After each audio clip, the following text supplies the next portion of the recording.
I'd like to begin by acknowledging the traditional owners, the Ngunnawal people, on whose land I'm on. I extend this acknowledgement to the traditional owners of all the lands we're meeting on today and pay my respects to their elders past, present and emerging. I acknowledge and honour the unbroken spiritual and cultural connection traditional owners have maintained to their lands and waters for generations. I'm Janet Anstey, the Deputy Director of CSIRO Aquawatch Australia Initiative, and I welcome you to our National Science Week webinar.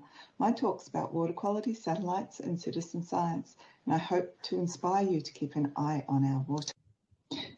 In recent times, water has faced many challenges, and we've seen impacts from human activities, extreme weather events, and other climate change impacts like droughts, fire and floods.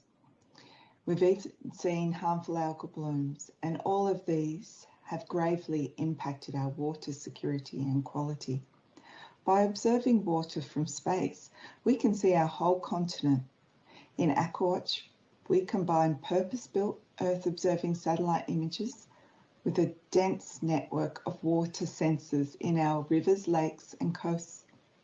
By combining both the satellite data and the water sensor data, we're building the world's first continental scale integrated water quality monitoring system. This is a huge ambition with many complexities, but this is what Aquawatch has started to do. Aquawatch brings together water sensors and Earth observing satellites onto an advanced cloud-based data analytics platform. On this cloud platform, we can bring in huge amounts of data and train AI models to improve water quality information across Australia and the globe. In Australia, we have a range of water quality problems like salinity. You can see the salt on the base of these dead trees in this lake.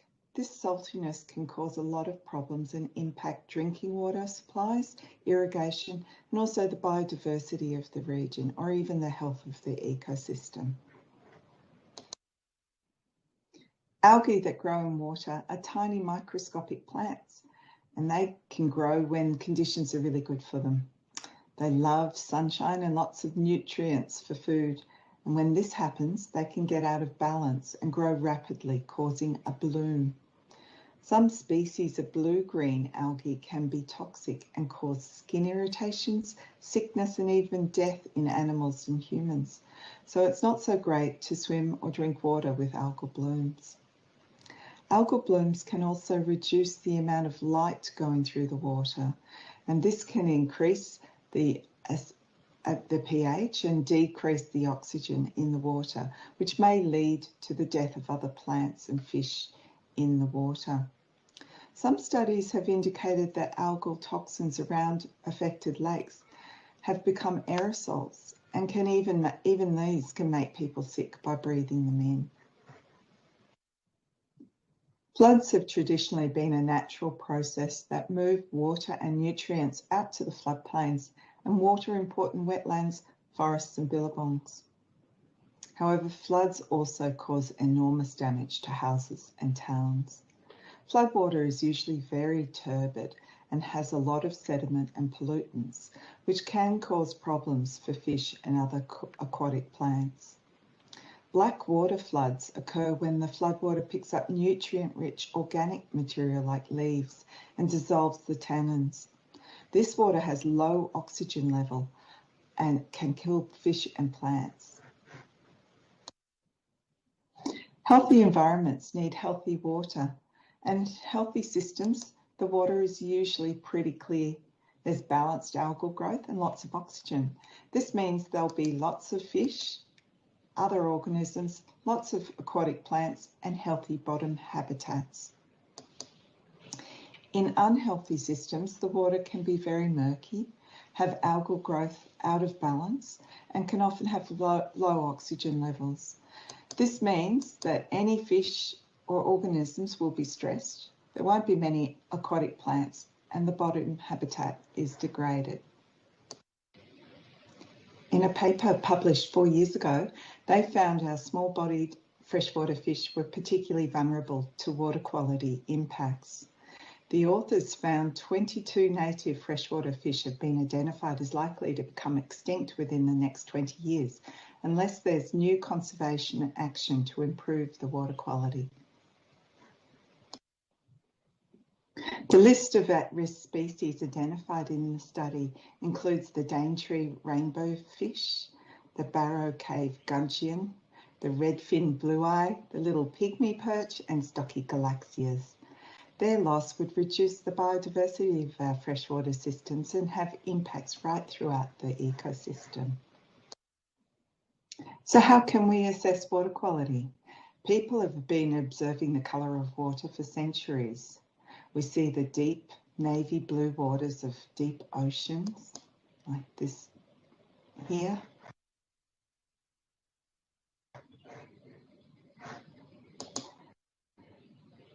The green and turquoise waters of the coastal areas and reefs.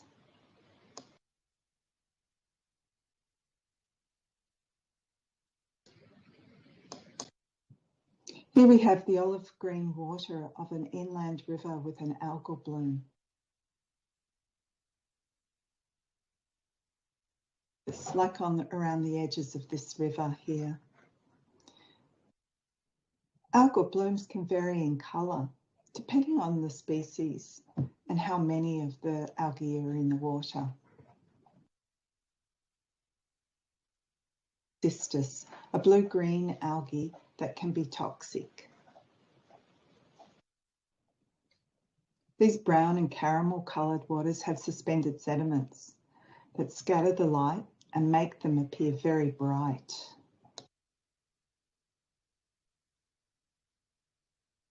Very bright.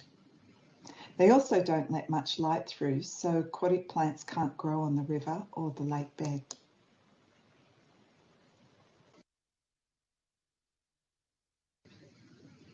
Clear yellow coloured water has dissolved organic matter in it.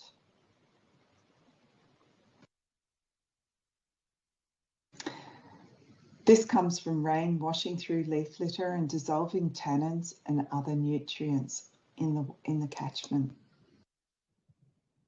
Water colour and clarity is one of the most obvious things for us to observe when we're looking at natural waters. Usually there's three main components besides the water itself affecting the water colour and clarity. Phytoplankton or algae, which is usually coloured green. And we have suspended sediments such as fine soils, which are usually coloured milky, ranging from grey to dark brown. Then there's dissolved organic matter, which is coloured yellow to brown. Some natural processes can change the colour of water, like a big rainstorm, but it doesn't necessarily mean that the water quality is bad after these events. Can you think what your natural rivers and lakes and coasts are like? Either type in the chat or tell your teacher later what colour your local water body is and why you think it is. If we want to understand our water quality, we need to measure it, and there's lots of different ways we can do this. We can use bioindicators. These are nature's clues for environmental health. We can use plants, animals, or microorganisms to determine water quality. If there's high biodiversity, that is a large number of different species, then we usually think about this as being a healthy environment.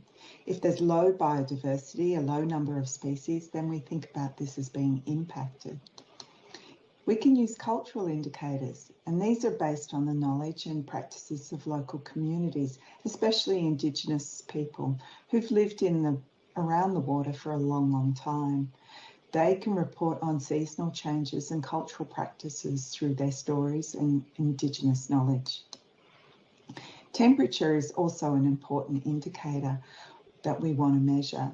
We know that warmer water holds less oxygen and makes algae grow fast. We also know that water temperatures impact the health of the whole ecosystem. Dissolved oxygen. You've already heard me talk about the importance of dissolved oxygen, but all aquatic animals need oxygen to breathe. Plant and algae produce oxygen during the day, but they also consume oxygen at night. If we've got high oxygen levels in the water, then we usually think of that as being healthy. Low oxygen levels usually mean unhealthy or can even produce dead zones in the water. pH is a way for us to measure whether the water is either acidic or basic or alkaline. We can use a scale from 0 to 14 to make that assessment. If the pH is too low, it's acidic, or too high, it can really have an impact on the fish and animals that live in the water. We can use nutrients to assess water quality. Nutrients are really important for all the animals and plants in the water, so they do need some, but too much can be a problem and can cause algal blooms. Nutrients from fertilisers and animal waste and sewage often become a problem in our waterways. Reducing the amount of nutrients going into our waterways can help keep the water quality good. Turbidity is also another way of measuring water quality. This is the clarity of the water, of how much light gets through the water. And if we have low turbidity, we usually think of this as being good water quality or with clear water. High turbidity, we've got murky water and lower water quality. Finally, we've got water colour. This is something that we can observe with our eyes. If we've got clean water, we know that that's clean and healthy. If we've got green water, we've got algae growing in it, and too much algae can be a sign of pollution. Brown water, which has got sediment in it or organic material, can mean that there's too much turbidity in that water column. If it's red or rusty water, then that's usually a type of bacteria or comes from iron. Black or very dark water means that there's pollutants or decaying organic matter. And if you've got rainbow coloured water, then it's usually oil or other chemicals on the water surface. So these are all ways that we can measure our water quality. In AquaWatch, we have floating buoys with instruments that tell us what's going on in the water, and these make measurements every 15 minutes. We also have citizen science measurements that we can use to compare with the satellite images. There are also other indicators that can help us understand water quality that can be used as part of the AquaWatch program. The instruments on the AquaWatch buoys give us lots of data, which we can see live on a website. This means the instruments can detect water quality problems and we can provide early warnings of these problems, or we can use all of this data to train an AI model to make predictions of what water quality will be like in 5 days' time. This is exciting new work that AquaWatch is doing.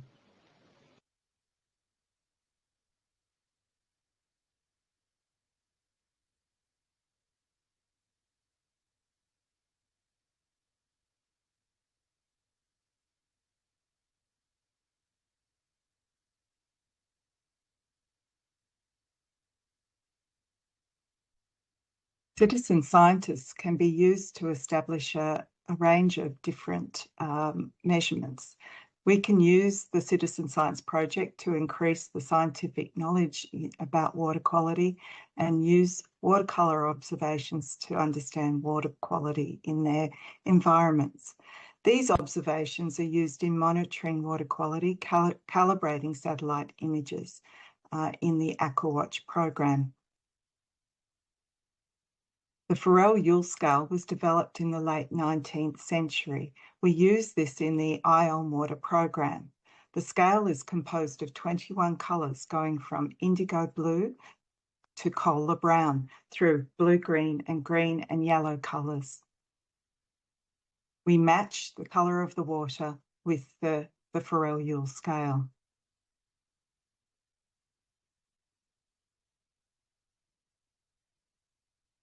Please play this in.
To increase the impact of our eye and watercolour measurements, we sometimes provide equipment to our users, and they can measure important things like water clarity with a Secchi dish, or with a probe, they can measure dissolved oxygen, conductivity and pH.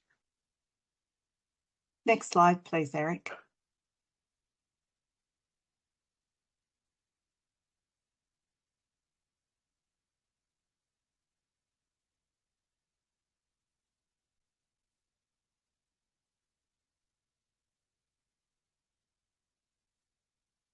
Next slide, please.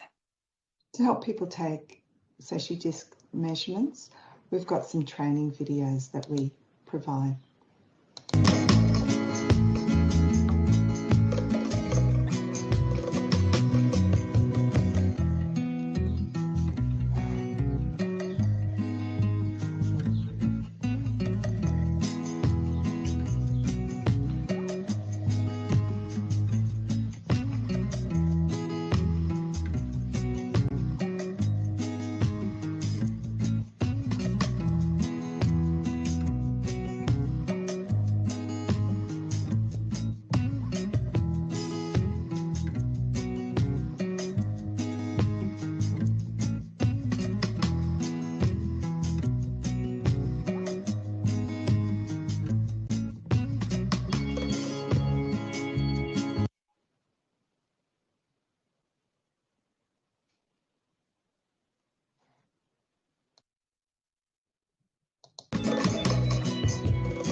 Pretty soon as you add all of your eye on water data to the app, you'll be able to see this data along with everyone else's on the Eye on Water Australia website. If you click on the Observation tab, it will take you to the Data Viewer. The Data Viewer has these donuts with the number of measurements taken in the centre. The range of colours recorded is shown in the donuts or around the circle when there's only one measurement at that location. You can click on the Measurement tab in the ribbon showing here to see all the recent measurements. You can click on the Users tab on the ribbon bar to show all the users that have used the app recently. Use nicknames, no real names, please, when you make a login. Some of the people have made this a bit of a competition to see who gets the most measurements. The Global View tab on the ribbon will include all the data collected globally. You might be interested to see all the different water quality around the world. Go and explore the rest of the world here. And finally, if you want to use this data for a research project or school assignment, you can download the data into a text or CSV file using this Download Data button here on the ribbon. If you zoom into the measurements, you can start to see individual measurements in the data viewer. On the left, we've got measurements from northern New South Wales and southern Queensland. But on the right, when I scroll in, you'll see the measurements taken in the Brisbane River. Earth observation data from satellites can detect water quality issues like algal blooms, dissolved organics and sediment plumes using the colour signatures visible from space. The AquaWatch Australia program uses high quality satellite imagery to support continental scale water quality monitoring. We can broaden the geographic areas that we monitor. We can then deliver critical data for managing health and environmental impacts, and as well as industrial activities. The set satellites see much bigger areas than we can on the ground.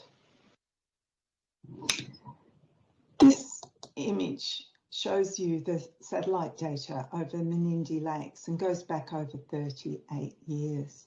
It was created by our colleagues at Geoscience Australia's Digital Earth, or DEA Australia program, and it shows you the variation in watercolour through lakes over time. You can see the watering and drying of the lake, as well as the change of colours. You can also see the river colours changing over time coming into the lake. And this gives us a great deal of information about the processes that are occurring within the lake.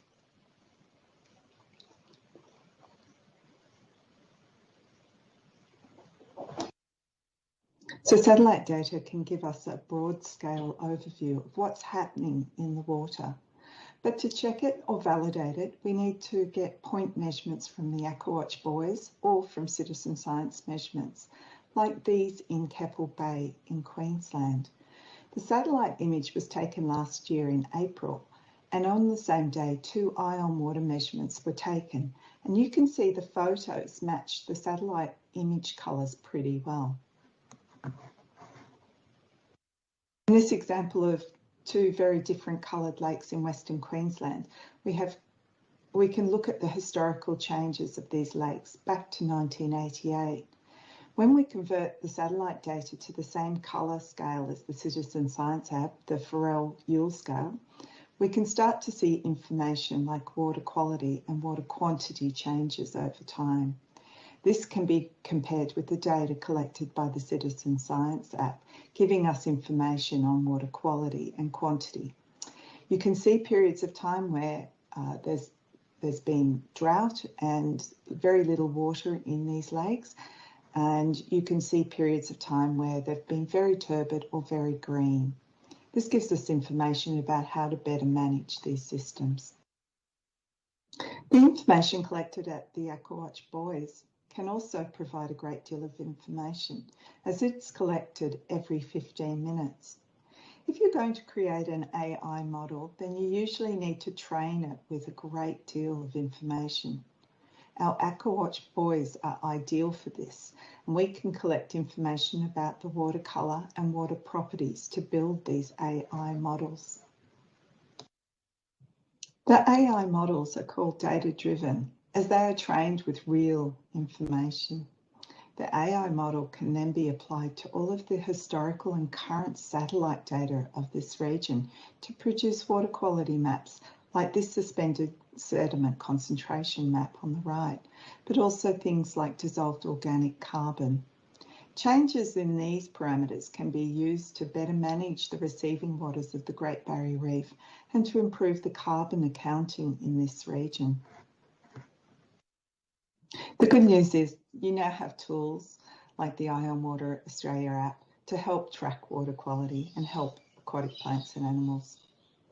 Remember to check out our Aquawatch Australia and Ion Water Australia websites, but also have a look at the Australian Citizen Science Association for some other great ideas about citizen science projects.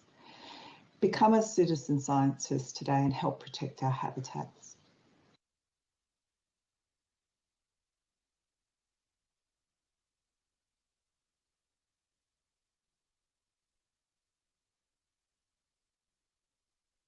Thank you very much for joining us on National Science Week.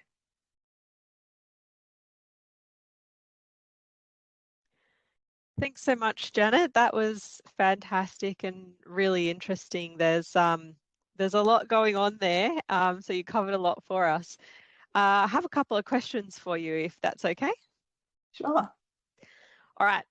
So first one, if the water's colder, does that mean that it's more likely to be clean, or is that not necessarily the case?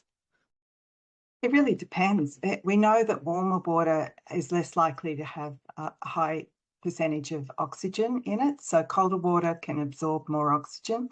So it's more likely to be of good quality. In a lot of areas in the ocean, we have cold upwelling events which brings nutrients. So it's full of nutrients and oxygen, and that attracts a lot of fisheries. So cold water generally, it usually is quite good quality, but it's not a really great indicator of great water quality. We know being hot, being warm water is more likely to have poor water quality. And why is the warmer water a bit of a risk for poor water quality? Is it just a nicer environment for all the things that are kind of affecting water quality in the water? Yeah, that's right. So, you know, as I've mentioned in my talk, algae can grow in warmer water. They love summertime when the sun is shining and there's lots of nutrients. So that you tend to get a lot of algal growth during winter time when the water is warm. Warm water can also impact fish and other organisms that prefer that are not used to that warm water. Yeah. And another question here, how much of Australia's water is actually inland? We hear about, a lot of water being in the ocean. Do you know how much is inland? I don't. And this is one of the things we have so many systems that are not permanent. They're called ephemeral systems that come and go. And so we really have quite variable water systems. To be able to quantify that would be very, very difficult, but it would be really exciting to have a look. I think with some of the tools that we're developing in AquaWatch, we're finally able to make those types of assessments. We've got all of the continental data going back to 1988, in which we can make an assessment of where the water is on our continent at any one time. Great. And so kind of related to that, the Ion Water app, where you can kind of take photos and upload some information about the water quality, where can you use that? Can that be used for the ocean as well as inland? Tell us a bit about where we can get out and use it. Yeah, well, you can use it anywhere in the inland waters as well as in the coastal and oceanic waters. It's been used all around the world for all of those areas. The one thing that you should look for when you're trying to take an Ion Water app is to look for somewhere where you can't see the bottom. What we're trying to do is actually look at the water colour, not the water bottom, the bottom of the lake or the river or ocean. So we just want to have somewhere where it's deep enough where we can see.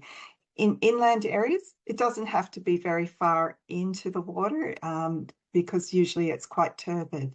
But in oceanic areas and coastal areas, a long jetty or something like that is a really ideal place to take a measurement. Fantastic. And we had this question, and I see that you've jumped in and answered it, but just for everyone who's listening and might not have the chat, we had a question about why is the sea blue? What actually makes it that colour? Well, it's about light and how light it absorbs. And so with ocean water, it looks blue. And that was the question, why is the ocean blue or the sea blue? And seawater actually absorbs all of the red light that we see, and it reflects the blue light. And so it appears blue for our eyes. So it's if we add more things into the water, like soil or sediment or algae, then it absorbs at different wavelengths of light, and we see the different colours, whether it's green or brown or yellow. And that's one of the things that the satellites are picking up, right? Are they doing the same sort of thing, but just from really far away? Yes, they are. And satellites can actually see a longer spectrum than what we can, depending on the instruments that we put up into space. They can actually see more than just the visible spectrum that our eyes can. Our eyes can see from blue to red colour as part of the spectrum, a bit like a rainbow. We can see every colour along that spectrum. But a satellite, we can put some more sensors on the satellite to detect areas, say in the infrared or near infrared, or even in the thermal infrared. So these are special devices that we can put on the satellites to give us more information about what's happening on Earth. Cool, that's really cool. We have an interesting question here. So you mentioned what a problem that algae is and that it can become toxic as well. Are there any certain fish or other organisms that eat the algae to remove it? Yes, of course. All fish eat algae, or most fish eat algae. It's part of their natural diet, and it doesn't make them sick unless there's a toxicity associated with that algae. And as I mentioned in my talk, there's some algae called blue-green algae or cyanobacteria that some of them have sometimes some toxins in them, and that can make fish sick as well as humans and other animals. Yeah, so that's a really nice segue into talking a little bit about, at the end of the day, why is water quality important to people and to everyone who might be joining from school? Why might it be really important for them when they're next out and about? Well, we've talked about, as National Science Week, we're talking about species survival and also the importance of biodiversity. So one of the things I talked about at the beginning of this presentation was some of the problems that our small-bodied fish are having in terms of surviving with increased pollutants going into our waterways, but also a decreased amount of water quantity. So looking at connectivity of rivers is really important, as well as looking at water quality. But with Aquawatch's program, we're really looking at focusing on the water quality aspects. And these are really important because they have impact on not only our drinking water supplies, but the water that we use to irrigate our crops and other agricultural enterprises. But we also recreate and we play in water. And I think it's really important to make sure that we keep our environment really healthy.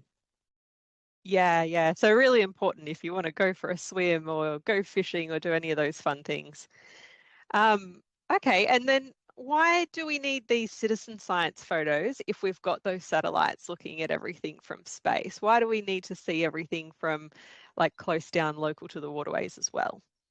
Yeah, well, not only do we have the satellites to give us the broad overview of everything, and that's fantastic, but it can't give us the detailed information that our Aquawatch boys with their instruments or our citizen science data can. And we need to be able to validate or check the satellite data to make sure that we're understanding what information it's giving us. So it's really important to have these point measurements. The other thing is satellites, at least the ones that we use for water quality, can't see through clouds. Not yet, anyway. And so what we need is measurements on the ground to be able to see on times when it's cloudy. You know, you can imagine if you're having a flood, it's probably going to be quite cloudy because it's probably raining quite a lot. So we're really reliant on ground-based measurements during that time when we don't have access to satellite data. So those are the types of situations where ground-based information is really important. Now, satellites are great, buoys are great, but they're both really, really expensive. And Australia is a really super large place. So having a whole range of citizen science measurements actually helps us fill in the gaps of our knowledge. So in a lot of ways, we're really using the citizen science data as part of the science program. That's really cool.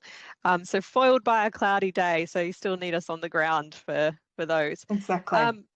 Can we also add other measurements if we like outside of just the photo? Can you put other things in the Ion app, Ion Water app? Yeah. Look, it's really interesting. Some people are really keen with taking water quality measurements, and we've actually helped them get some equipment to be able to add additional data to the app. So some of the things that we can get is that the easiest one, and this is a measurement that has been done for over 200 years. It's called a Secchi disc depth measurement. So it's to measure water clarity. So we drop a disc that's a black and white disc into the water, and we drop it down till we can't see it anymore. And that gives us an estimation of water clarity.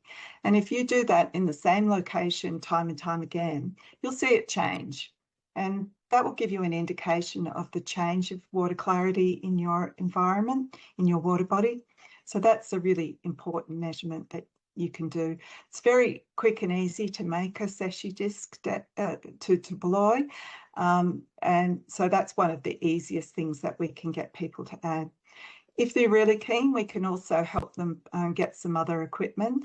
We've found in some of the areas where we've used the Iron Water app a lot, that's some probes that measure chemical and physical parameters like pH, conductivity, dissolved oxygen, are really useful. And I think I showed some of the videos there that how to use some of these devices. And you can add all of this information into the app, and then that's recorded with your watercolour measurement. So it gives us a real opportunity to create a database of all of these measurements. And we can have a look at how things have changed over time and compare one body to another water body. Great. So you can do something as simple as a photo, or you could get really into it and start measuring a few other things as well. That's cool. Yeah. We have a question here.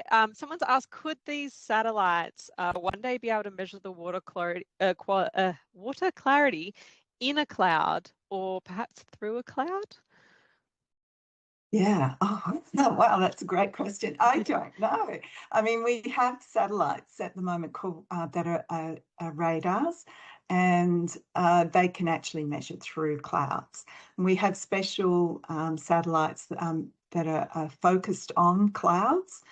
So they measure the properties of clouds. So the color of clouds, the density of clouds, and the thickness of clouds.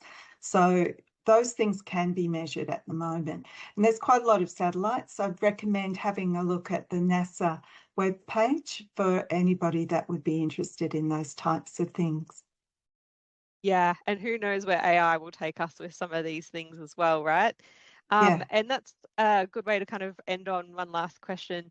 What kind of AI is being used for AquaWatch? Is this the same as ChatGPT, or are we talking something a bit different? No, we're not using a language model, but we're using a data-driven approach. So our data-driven approach is based on training an AI model with lots and lots of information. So our AquaWatch buoys and our citizen science data provide us a whole bunch of information. At the moment, we haven't used the citizen science data to train the AI models, but it's an opportunity out there. So what we're doing is using these long time series of data that we're collecting of water quality parameters, and we're training an AI model to be able to estimate those parameters, but also to predict where they go in 5 to 10 days' time. Fantastic. That's really cool. I think that's probably all of the questions that we have time for at the moment. So I might wrap it up there. But thanks so much, Janet, for coming online and sharing that with us.